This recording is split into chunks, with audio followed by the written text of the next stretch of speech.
मेरी राधा मेरी स्वामिनी और मैं राधे को दास, जन्म जन्म मोह दीजियो श्री वृंदावन को वास। तो राधे राधे दोस्तों, कैसे हो आप सब। उम्मीद करती हूँ ठाकुर जी की कृपा से आप सभी बहुत अच्छे होंगे। मैं भी बहुत अच्छी हूँ। तो दोस्तों अभी हो रहा है सुबह का समय और सुबह की गोपाल जी की सेवा पूजा भोग आरती सब कुछ हो चुकी है काफ़ी देर पहले। अभी जो समय हो रहा है वो हो रहा है 10 से 11 बजे का। तो भक्तों अभी मैं भर रही हूँ ठाकुर जी की जो सुराई है, ये गर्मियों में मैंने रखी है ठाकुर जी के पानी पीने के लिए। इसमें जल भर रही हूँ और पता नहीं क्या लीला हो रही है ठाकुर जी की, क्या चमत्कार हो रहा है, पता नहीं क्या ठाकुर जी मेरे साथ खेल खेल रहे हैं। ये जो सुराई है इसका जो जल है समय से पहले ही ख़त्म हो जाता है। ये समझ लीजिए कि 2 से 3 घंटे में ख़त्म हो जाता है, यानी कि दिन में 2 से 3 बार मैं इसको भर देती हूँ। अब ये तो ठाकुर जी ही जाने, हो सकता है गर्मी हो रही है, ठाकुर जी ज़्यादा पानी पी रहे हो। तो दोस्तों आज की जो वीडियो है उसमें हम बात करेंगे एकादशी के बारे में, बरूथनी एकादशी के बारे में। बरूथनी जो एकादशी है वो कब है, क्या हमें करना चाहिए, क्या हमें नहीं करना चाहिए, यही सारी चीज़ें हम इस वीडियो में शेयर करेंगे आप लोगों के साथ।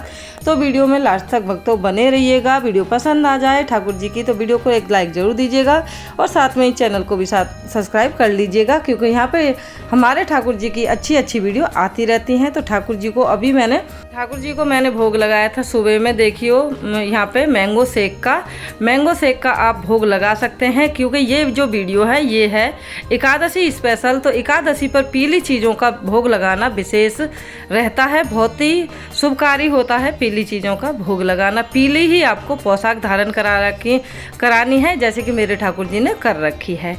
तो चलिए दोस्तों सबसे पहले बात करते हैं एकादशी के बारे में। एकादशी कब की है, तो वैशाख मास के कृष्ण पक्ष की जो एकादशी होती है, कृष्ण पक्ष की, उसका नाम बरूथनी है। और ये इस बार पड़ रही है 16 अप्रैल की। और ये जो एकादशी का जो हमारा नियम है ये शुरू हो जाते हैं 10वीं तिथि से ही, यानी कि 15 तारीख की शाम से ही आपको जो एकादशी के नियम हैं उनको फॉलो करना है।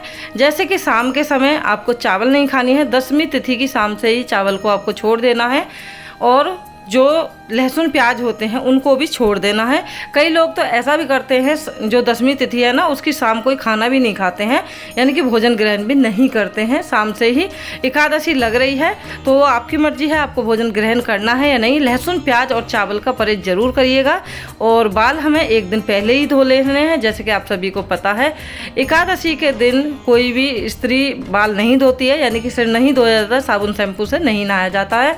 हाँ, सिर समेत आप नहा सकते हैं, क्योंकि गर्मी है, वैसे भी हम नहा सकते हैं, लेकिन साबुन शैम्पू से हम नहीं नहा सकते। तो एक दिन पहले ही अपना सर धो लीजिएगा, क्योंकि ये जो एकादशी पड़ रही है ये संडे के दिन की पड़ रही है।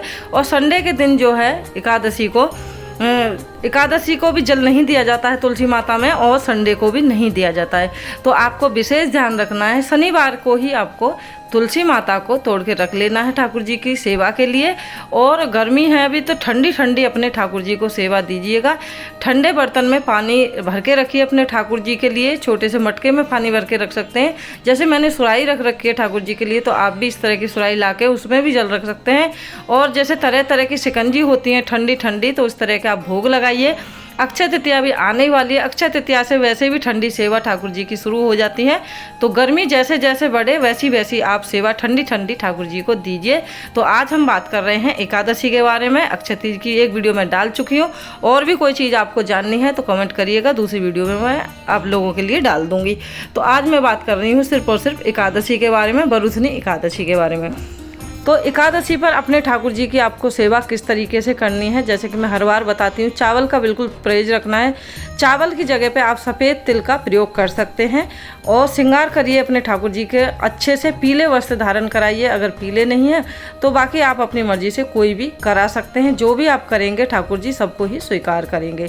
तो सुबह सुबह आपको ब्रह्म मुहूर्त में उठना है। ब्रह्म मुहूर्त में नहीं उठ सकते तो थोड़ा सा लेट जाइए, लेकिन हर दिन से आप थोड़ा सा जल्दी उठिए, क्योंकि बहुत सारे काम होते हैं घर में। ठाकुर जी की भी सेवा करनी है आपको। जैसे आप मान लीजिए 6 बजे उठते हैं तो एकादशी वाले दिन आप 5 बजे उठ जाइए, जल्दी से अपने घर की साफ़ सफाई करिए।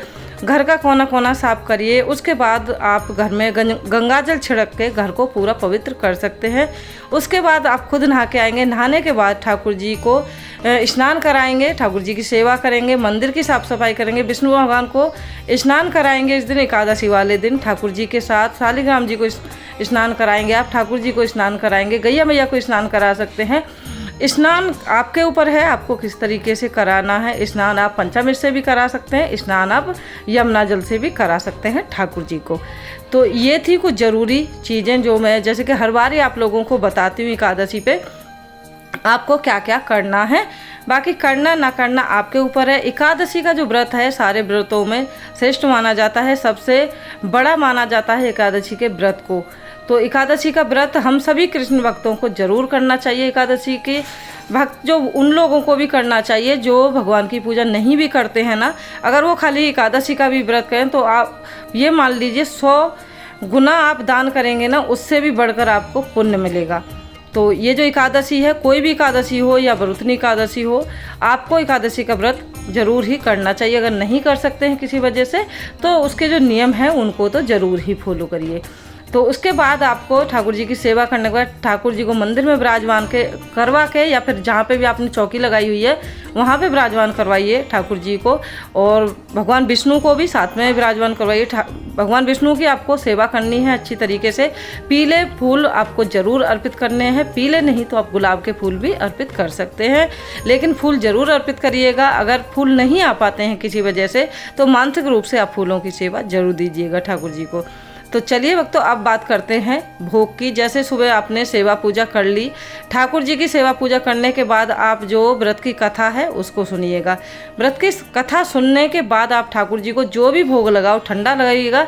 और एकादशी वाले दिन ठाकुर जी को अन्न का भोग नहीं लगाया जाता है, तो इस बात का भी आप ज़रूर ध्यान रखिएगा कि एकादशी के दिन ठाकुर जी को अन्न का भोग नहीं लगाया जाता है। आप अगर व्रत रख रहे हैं तो आप भी अन्न नहीं खाएंगे, व्रत वाला ही खाना खाएंगे और व्रत वाले भोजन का ही ठाकुर जी को भोग लगाएंगे।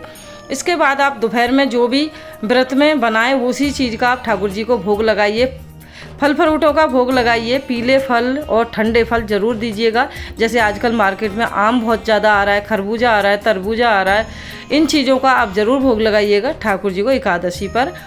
और भक्तों शाम के समय जो भी आप अपने लिए व्रत का भोग बनाएं उसमें से सबसे पहले आप ठाकुर जी के लिए निकालें, गैया मैया के लिए उस भोग में से निकालें, तब आप खुद ग्रहण करें।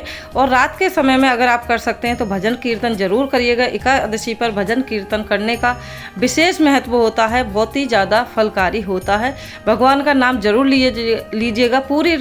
कई लोग तो ऐसे होते हैं जो पूरी रात सोते ही नहीं है। अगर पूरी रात भी नहीं तो आप आधी रात तक तो जग ही सकते हैं, यानी 12-1 बजे तक तो भजन कीर्तन कर सकते हैं। अगर आप अकेले हैं, देखिए भजन कीर्तन एक ऐसा होता है 2-4 लोगों के साथ ही होता है।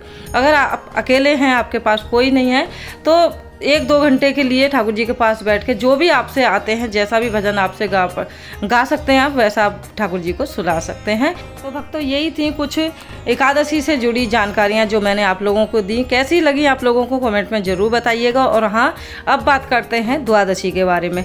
तो द्वादशी में सेम तरीके से आपको ठाकुर जी की सेवा करनी है और व्रत का पारण करना है। व्रत का पारण जो है आपको कर लेना है।